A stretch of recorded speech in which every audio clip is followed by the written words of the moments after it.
हरे कृष्णा। आप सभी को बच बारस की हार्दिक शुभकामनाएं। हर साल श्री कृष्ण जन्माष्टमी के ठीक 4 दिन बाद और भाद्रपद मास के कृष्ण पक्ष की द्वादशी को बच बारस के रूप में या गोवत्स द्वादशी के रूप में मनाया जाता है।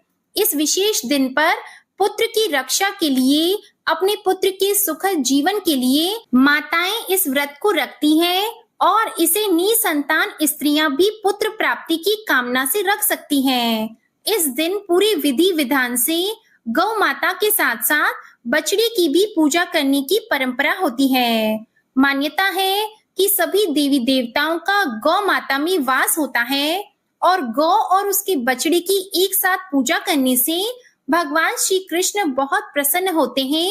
उनका आशीर्वाद हमें प्राप्त होता है। आज के दिन जो भी लोग सच्चे मन से गोवत्स द्वादशी की पूजा करते हैं, गौ माता की और बछड़ी की पूजा करते हैं, उन्हें हर प्रकार की मनोकामना पूर्ति का आशीर्वाद प्राप्त होता है। अब सुनिए बच बारस के दिन सुनी जाने वाली पौराणिक कथा। एक बार एक गांव में भीषण अकाल पड़ा।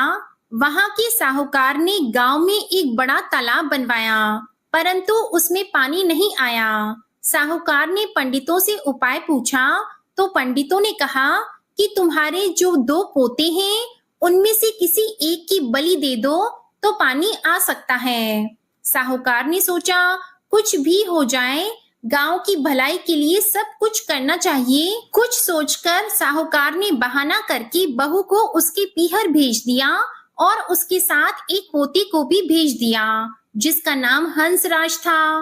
एक पोते को अपने पास रखा जिसका नाम बछराज था। बड़े कड़े मन से और बड़ी दुखी मन से गांव की भलाई के लिए लेकिन बछराज की बलि उन्होंने दे दी।